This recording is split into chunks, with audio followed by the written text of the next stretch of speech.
जय माता दी मित्रों 29 मार्च से 30 मार्च 2025 इस समय के अंतर्गत 6 ग्रहों की युति मीन राशि के अंतर्गत होने वाली है, जिसके अंतर्गत शनि, राहु, शुक्र, बुध, सूर्य, चंद्र ये ग्रह मीन राशि के अंतर्गत होंगे। विशेषतः यह युति तो 29 से 30 मार्च को होगी, लेकिन इसका प्रभाव आपको 1 से 1.5 महीने के अंतर्गत देखने को अवश्य प्राप्त होगा।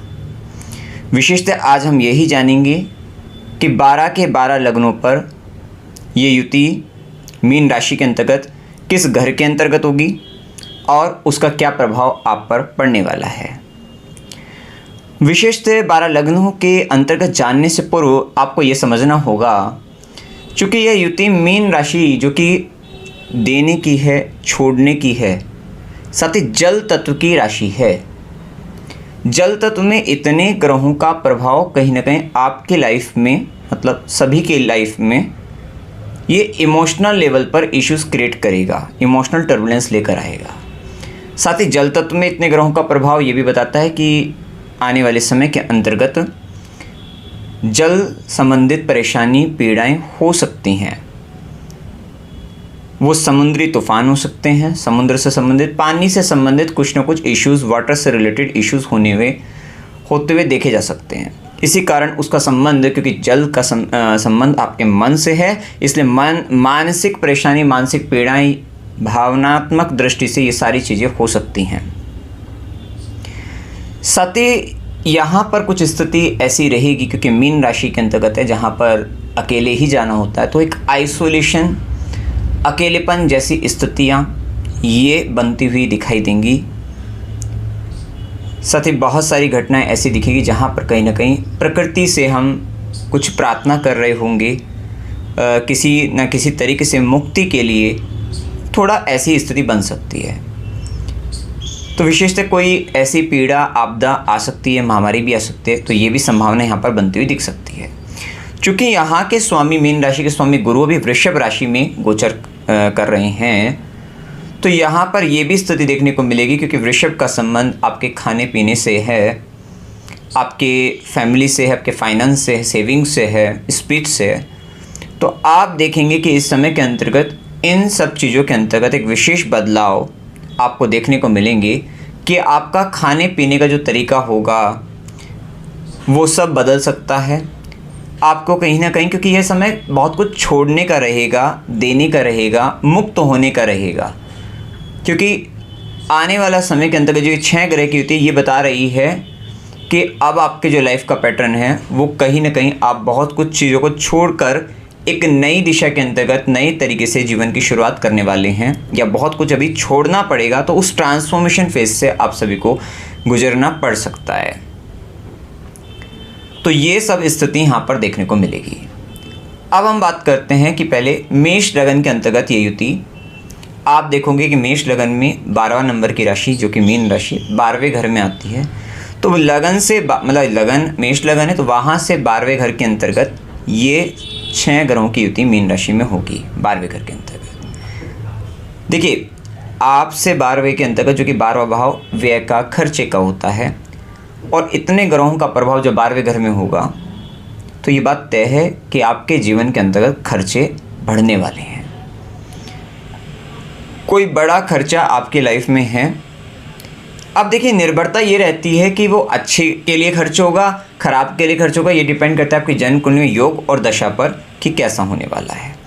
कितनी बार हो सकता है इन्वेस्टमेंट के तौर पर खर्च होगा। खर्चे कैसे हो सकते हैं कि आप यहाँ पर देखेंगे कि अच्छी कुछ दशा है, कोई ऐसी प्लेनेट की दशा जो आपको कंफर्ट्स देना चाहती है, सुख देना चाहती हो, तो आप देखोगे लग्जरियस चीज़ों पर आप खर्च कर रहे हो। और कुछ ऐसी दशा है जहाँ पर यात्राओं का संबंध है, तो आप यात्राएँ कर रहे हो, तीर्थ यात्राएँ कर रहे हो, घूमने फिरने में खर्चा हो रहा है। कोई ऐसी दशा है जहाँ पर दान पुण्य कर्म, तो आप डोनेशन में, धार्मिक कार्य पर खर्चा, उस पर खर्च कर रहे हो। बड़े जो भी खर्च होगा वो बड़े स्तर पर होगा, सामान्य नहीं होगा। हो सकता है आपकी व्यापारिक दृष्टि से दशा चल रही है तो आपके इन्वेस्टमेंट होंगे, तो कहीं ना कहीं वहाँ पर काम क्या हो रहा है, देने का काम हो रहा है। हो सकता है आपकी दशा ऐसी हो कि जो आपको बीमारी दे सकती है, क्योंकि ये समय लगन से 12वें के अंतर्गत इतने ग्रहों का प्रभाव आपको हेल्थ इशू देगा। आपके लगन की हानि, स्वयं की हानि, शारीरिक दृष्टि से आपको कमज़ोर कर सकता है। तो खर्चे कहाँ पर होंगे? हॉस्पिटल इत्यादि पर खर्चा हो सकता है।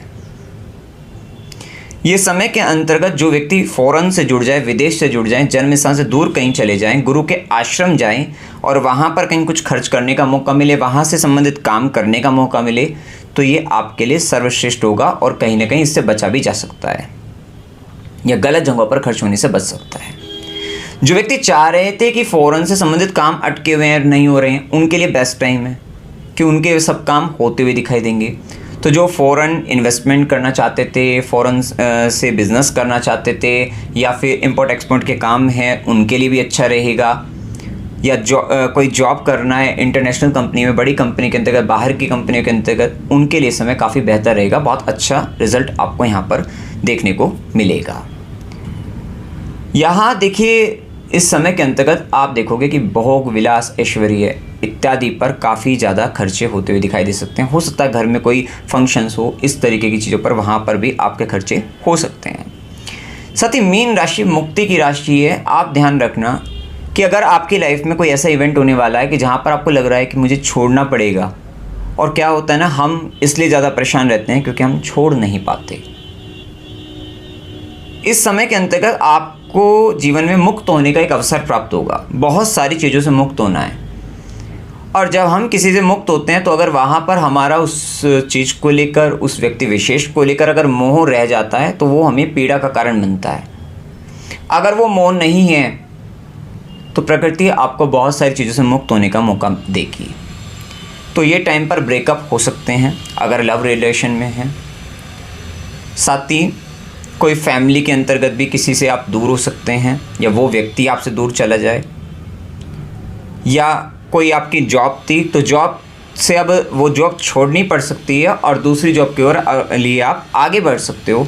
तो कहीं ना कहीं अगर उस काम को लेकर भी अगर आपने मोह बना रखा था कि भाई मेरे को तो यहीं पर इसी तरीके से काम करना है, अगर अब चेंज का मौका मिल रहा है, बदलाव का मौका मिल रहा है, स्वतंत्र रूप से काम करने का मौका मिल रहा है, तो आप करिएगा। क्योंकि ये समय में आप देखेंगे कि आपको जिस तरीके से आप पहले डिपेंड होकर काम कर रहे थे, तो कहीं ना कहीं मुक्त होकर काम करने का मौका मिल सकता है। अकेले रहकर काम करने का मौका मिल सकता है। हो सकता है कि अब आपके ऊपर इतनी जिम्मेदारी आ जाएं कि आप अकेले ही बहुत बड़े सिस्टम को संभाल रहे हैं।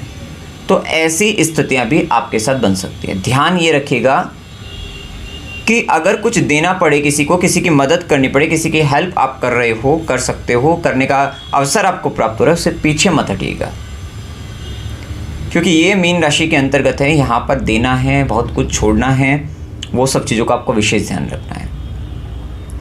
जल तत्व की राशि में ग्रहों का प्रभाव है। विशेषतः पानी गंदा करने से, खराब करने से आपको बचना है। यहाँ पर ध्यान रखिएगा बहुत सारी जगहों पर, या आपके लिए विशेषकर कि वाटर से रिलेटेड या वाटर से रिलेटेड इश्यूज़ क्रिएट हो गए आप, या पानी की कमी हो रही है, कुछ ना कुछ ऐसी समस्याएं वहाँ पर देखने को मिल सकती है, इसके कारण इश्यूज़ होंगे। लेकिन अगर आप, जैसे कि हमने बताया कि कुछ ना कुछ 12वें घर से संबंधित हॉस्पिटल वगैरह में सेवा दे रहे हैं, कहीं आप फ़ॉरेन से रिलेटेड वहाँ से संबंधित कुछ काम कर रहे हैं, गुरु के आश्रम में कुछ ना कुछ आप सेवा दे रहे हैं, इत्यादि जगहों पर अगर आप कुछ ना कुछ कर रहे हैं, तो ये आपके लिए बेस्ट टाइम भी रहेगा। हाँ, अगर आपकी दशा अच्छी चल रही है और आपका प्लान बन रहे हैं कि हमें कहीं घूम कर आना है, तीर्थ यात्रा पर जाना है, आप अवश्य जाइएगा, आपके लिए अच्छा रहेगा। आपके लिए ये समय फिर अच्छे रिजल्ट देगा इस चीज़ को लेकर।